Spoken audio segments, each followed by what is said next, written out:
ভাবুন তো, জাপান মানে আমাদের মাথায় প্রথমে কি আসে?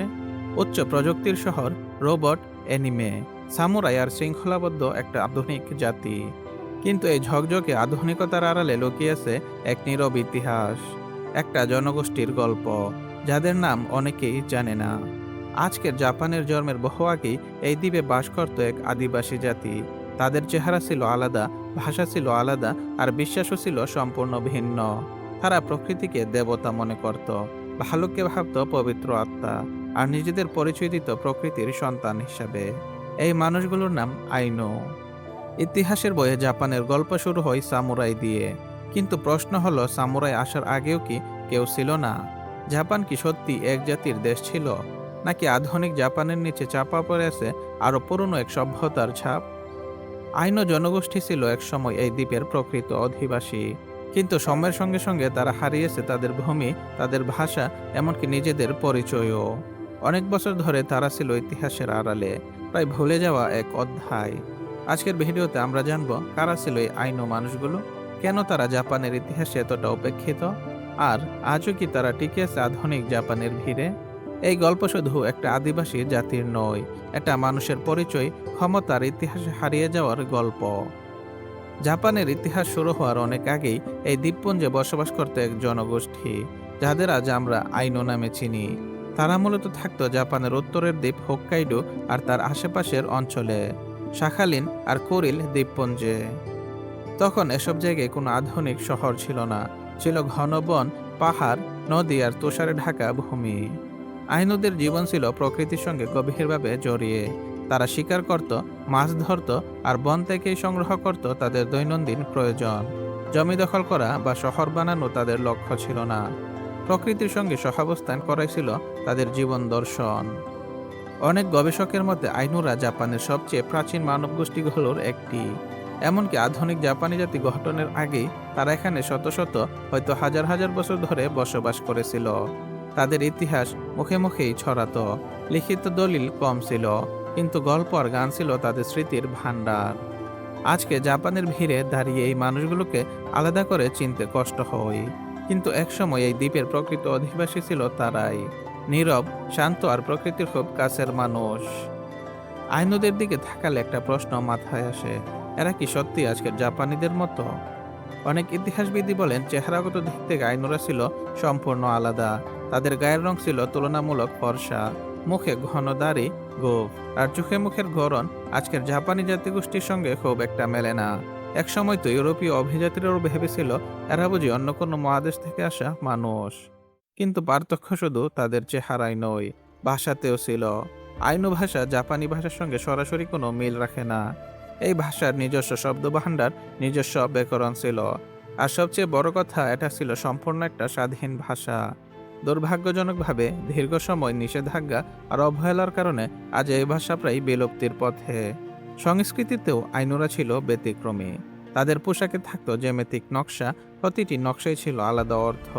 নারীরা ঠোঁটের চারপাশে ট্যাটু করত, যা শুধু সৌন্দর্য নয়, বরং পরিচয় আর পরিণত হওয়ার প্রতীক ছিল। অলংকার, কাঠের কাজ, এমনকি দৈনন্দিন ব্যবহার্য জিনিসেও তারা বিশ্বাস আর সংস্কৃতির ছাপ রেখে যেত। এইসব মিলিয়ে আইনোরা শুধু একটি জাতি ছিল না, তারা ছিল এক আলাদা পৃথিবী, যা জাপানের ভেতরেই গড়ে উঠেছিল।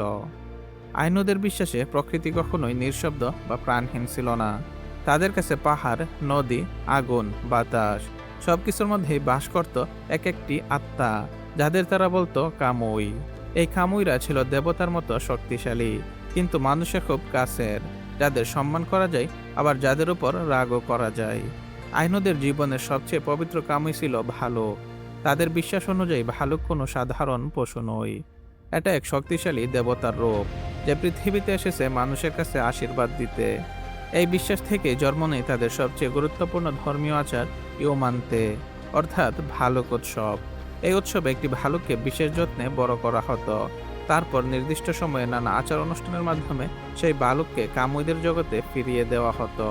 বাইরে থেকে দেখলে এটাকে নিষ্ঠুর মনে হতে পারে, কিন্তু আইনুদের কাছে এটা ছিল গভীর শ্রদ্ধা আর কৃতজ্ঞতার প্রকাশ।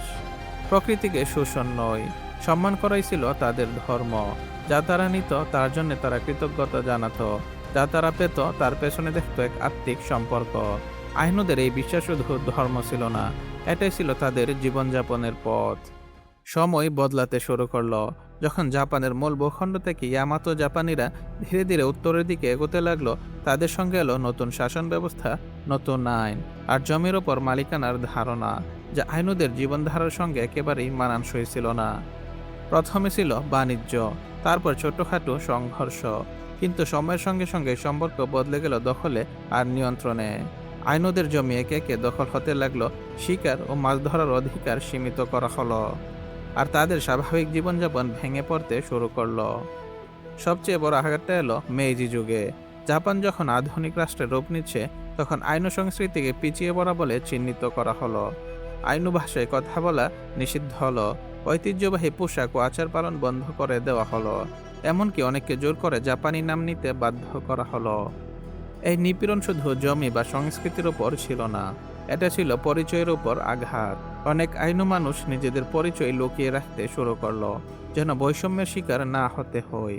এইভাবেই একটি প্রাচীন জনগোষ্ঠী ধীরে ধীরে ইতিহাসের আড়ালে চলে যেতে বাধ্য হলো। হারিয়ে গেল তাদের কণ্ঠ, কিন্তু রয়ে গেল নীরব ক্ষত। অনেকেই ভাবেন এত নিপীড়নের পর আইনুরা হয়তো পুরোপুরি হারিয়ে গেছে, কিন্তু বাস্তবতা একেবারেই ভিন্ন। আজও হোক্কাইডোতে হাজার হাজার আইনু মানুষ বেঁচে আছে। তাদের সংস্কৃতি, তাদের ভাষা আর তাদের ঐতিহ্য আজও জীবন্ত। সরকারি স্বীকৃতি পাওয়া নিয়ে দীর্ঘ সময় লড়াই করতে হয়েছে।